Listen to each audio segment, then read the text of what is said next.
Heaven's California.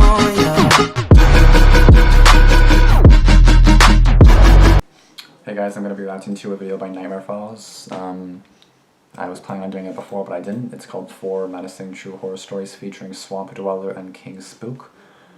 Just going to give you a little heads up, my dad's on the phone with someone, and he always talks loud as hell, and the door's closed, and he talks super loud, which is...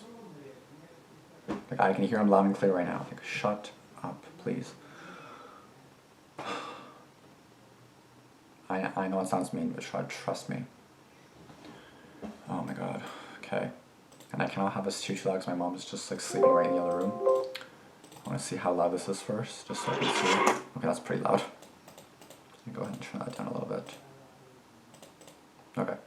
That should hopefully be good. This video is about 17 minutes long. Did not know that. So 4 menacing true horror stories. So I guess we'll just see what this is about. And yeah, let's get going. That's still loud.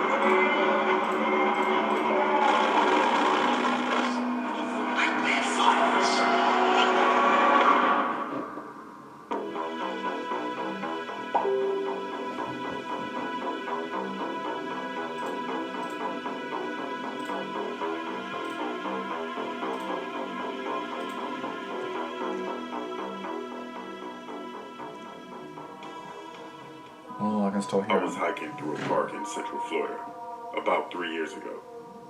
Kind of dense scrub brush. You can only see the trail in front of you. The brush is chest high on both sides. I'm about 2 miles from the nearest trailhead, and it's around 7 p.m. I had an hour of light left. I had intended on setting camp when I found this next clearing. The first clearing I get to has a gator head in the middle, with a circle of stones around it, and it looks to be 2 or 3 weeks old. Just a dried skull with scales, and the soft tissue was gone. I had seen gator skulls left by poachers before, and I usually ignore it, but this one gave me some type of weird vibe. About 15 minutes later, I get to another nice-sized clearing.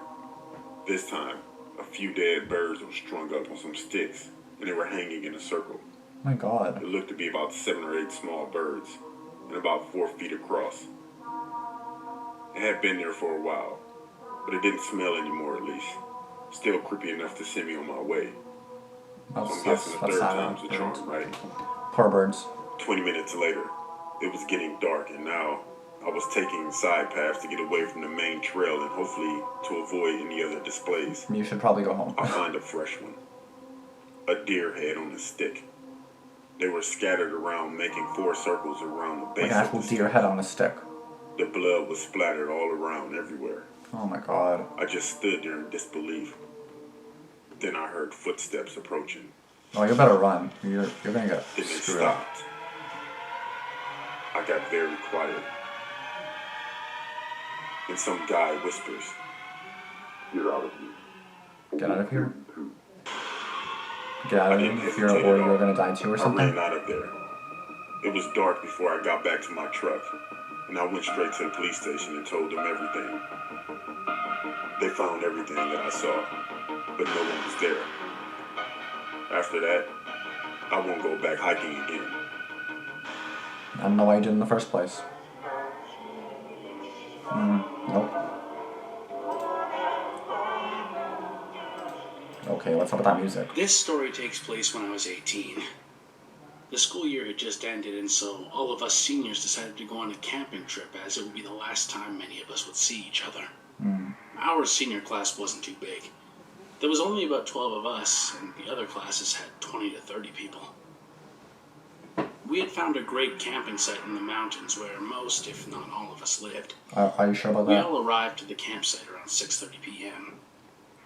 We finished setting up a huge tent that all 12 of us could comfortably fit in around 7 p.m. as the sun was going down. That's a big ass tent then. We hung out and talked around the fire until it was completely dark, as I guess that was the official time to party. The sun had set around 8 p.m. and it was completely dark. We got all the alcohol out of our cars and started to drink until we couldn't drink anymore. We were loud, obnoxious teenagers drinking around the fire until we noticed something.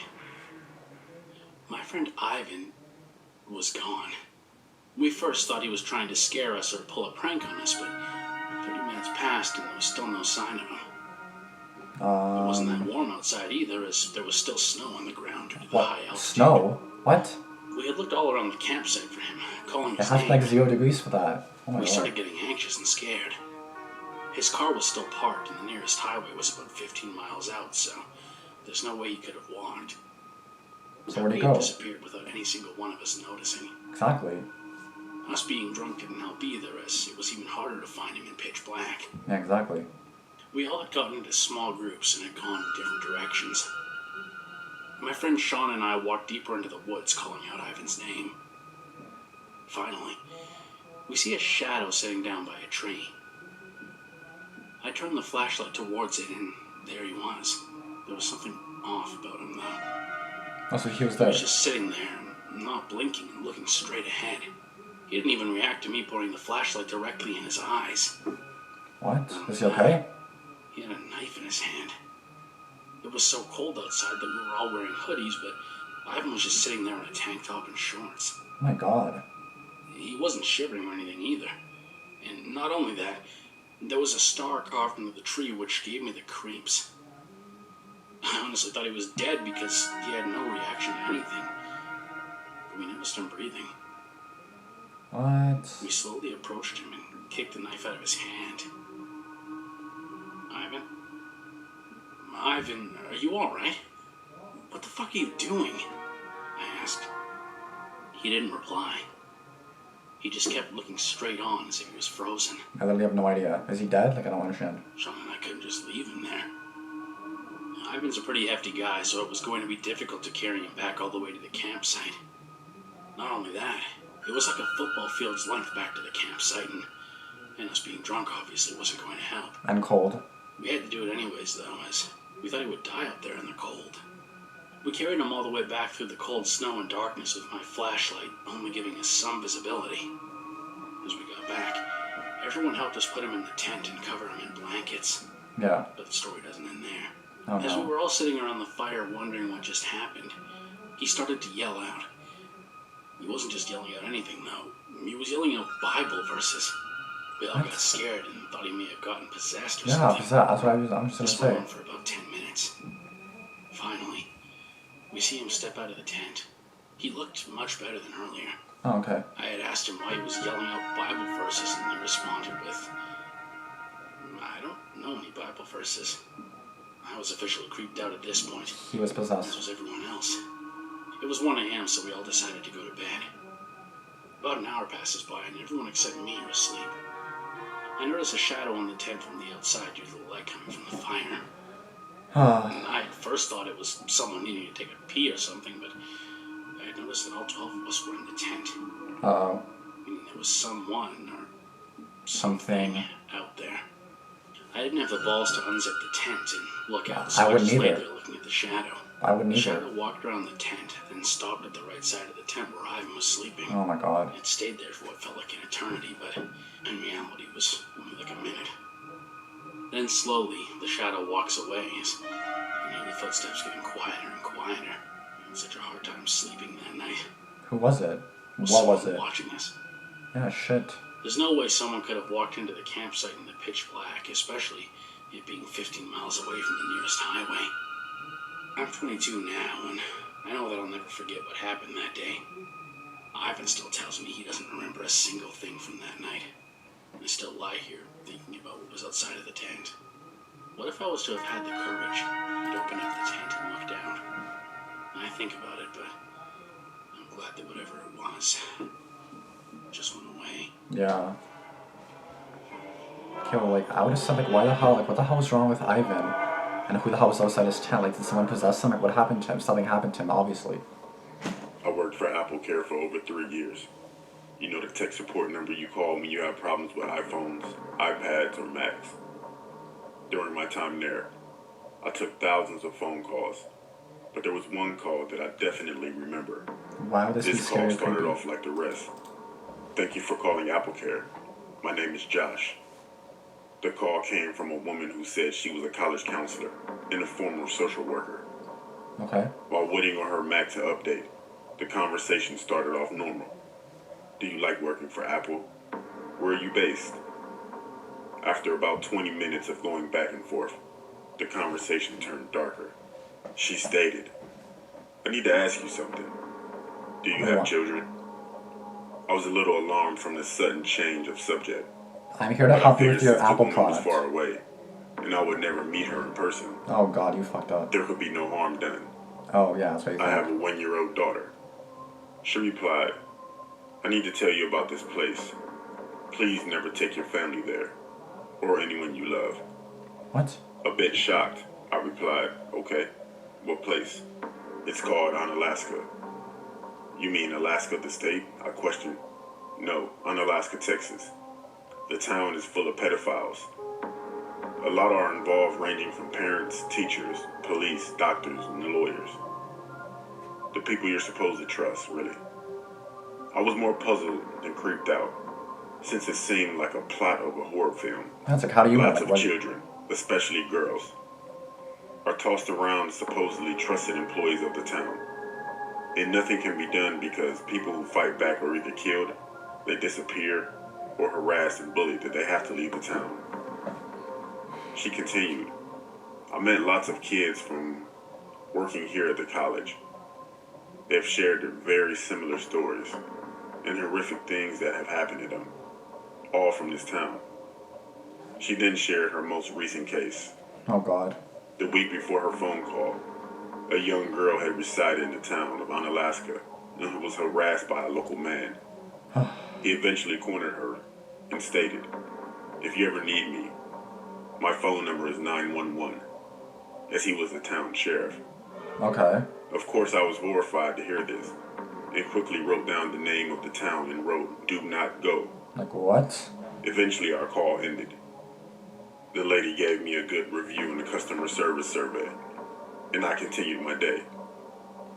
That's Now kind I of no odd. longer work for Apple. However, a few years later, I got into the true horror stories on YouTube. You know, guys like Unit 522 and Corpse Husband. I was binging Unit 522's videos and came upon one, and it said Scary Child Stories. I listened to that video all the way through. However, when I got to the last story, my heart stopped. At exactly 38 minutes and 31 seconds, the story begins. The story is told from the perspective of a young girl who had a summer home in a town called, you guessed it, Unalaska. The girl told her perspective about being stalked and harassed by a corrupt sheriff. The sheriff would stop by her work every day and eventually grabbed her arm through an opening of a glass window and demanded that the girl say she loved him. He also told her that if she needed his number, it was 911. Hearing those words made my heart sink, as I just realized this was the story the counselor told me. The girl eventually left the town and went to college. Oh my god. She had gotten close to her college counselor.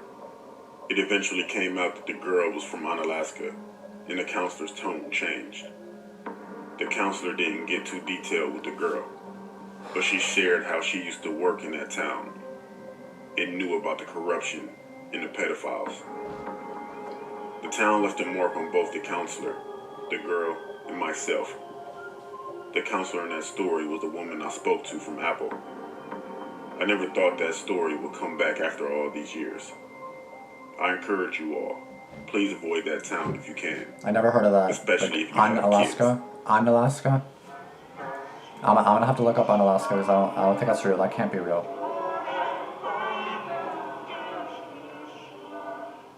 Oh, In no, it's July actually... of 2018, It exists. my family and I went to my aunt and uncle's house in Maryland. Okay. They go on vacation for a weekend, and they let us stay at their house. They live like 10 minutes away from Baltimore, so we usually go there for a day and go back to the house later.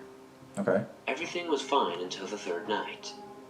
When we got back to the house, my dad and brother went upstairs because they were tired. My mom and I went into my uncle's office to go on his computer to see what we could do the next day. We heard some strange noises. My mom just assumed they were house noises. No, not house The noises noises. seemed a bit heavy to be house noises. It's someone breathing, isn't My it? mom went to the bathroom and I sat at the computer looking at attractions when I heard my uncle's dog growling from the living room. Someone's there. She only growls or barks when she sees someone she doesn't Yep. recognize. Yep. So I got a little scared. That's what they do. My mom came out of the bathroom, and I told her the dog is growling at something. She went to the living room to check on the dog, and everything seemed normal except for one thing. The lamp was on, but the thing about that is I remember seeing it unplugged entirely. The lamp is also in the corner behind the giant couch. And you the core remember has a being switch unplugged and it on was to on? turn it on or off, but the switch was closer to the floor. It would take a lot of effort to plug it in and turn it on. So it was unplugged. She assumed it was me and turned it off, but I kept telling her I didn't turn it on at all. I decided to go to bed, which I kind of regret doing. I fell asleep pretty fast, but I woke up at 3 in the morning to a strange sound. I just kept hearing the squeaky mattress noise over and over again. I knew it wasn't my parents because I heard my dad snoring. I knew my brother wasn't making that noise because I heard him snoring as well. Okay. All of our bedroom doors were open, so it was pretty easy to hear, but I was the only one hearing it. I started hearing the dog growling viciously from the living room. I was covered in my sweat, and my fear was rising. I then heard footsteps coming from the attic right above my room. Of course you did. I was wide awake at that point. I was gonna wake up my parents, but since I was so scared, I didn't want to move. Eventually, all the noises stopped, but the dog was still viciously growling at something or even someone. Because they're still there. She stopped growling after about 5 minutes. Everything was seemingly fine after that, but I had no interest in falling back asleep, and didn't get out of bed until I saw my brother get out of bed at sunrise. I asked him if he heard anything at all at 3 in the morning, but he said no. I also asked my parents if they heard anything, and they also said no. That's creepy. My mind was blown, and I thought I was going crazy. For the rest of the week, everything was fine, and that dog kept growling at something every once in a while. I kind of wish I got up out of bed to see what was squeaking, but I was also way too scared. I also wish I got up to see what the dog was growling at, but no way in hell was I going to go up into that attic. Yeah. I don't know if I was just hallucinating, witnessing paranormal activity, or what, but I definitely don't know, and it definitely was not a dream.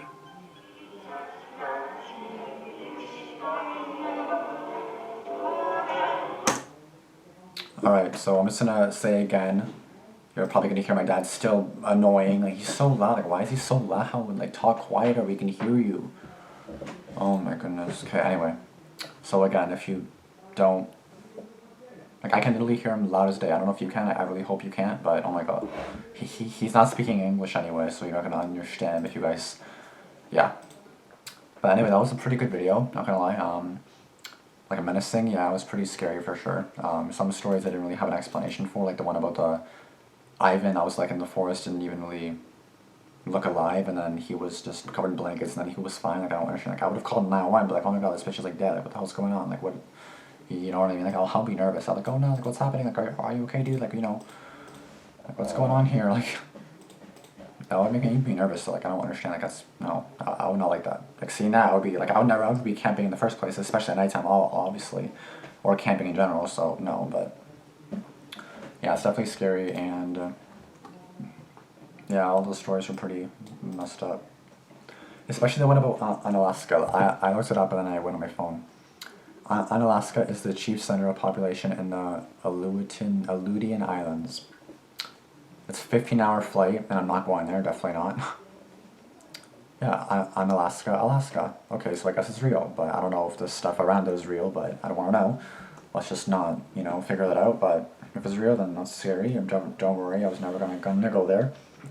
But it's so weird how you just like randomly bring it up to like an Apple person you're talking about, you know what I mean? Like, do you have any kids? Okay, don't go there, you know? It's so like random to even bring up. Like, that's like me calling, like, you know how my laptop before was messed up, right? It's like, oh yeah, hi, my laptop's effed up. Oh, by the way, and never go to Alaska because especially if you're having mom with a kid, there's a lot of pedophiles there. Okay, bye. What? That's so like random. Like, you're talking to an Apple Care person, which is this is the same thing. And you just ask, I don't know, where do you have kids? Like, okay, well then don't go to this place. Like, okay, that's kind of weird. I mean, thanks for the warning, but like, you know, it's just kind of like, where did that even come from, right? I don't know, it's creepy. That's creepy for sure. But I guess thanks for the warning. I mean, I wasn't gonna go there anyway. Didn't even know it existed. But I'm definitely not going there now. But yeah. Anyway, guys, thank you guys for watching this video. Like, comment, subscribe, and I'll see you guys in the next one. Peace out.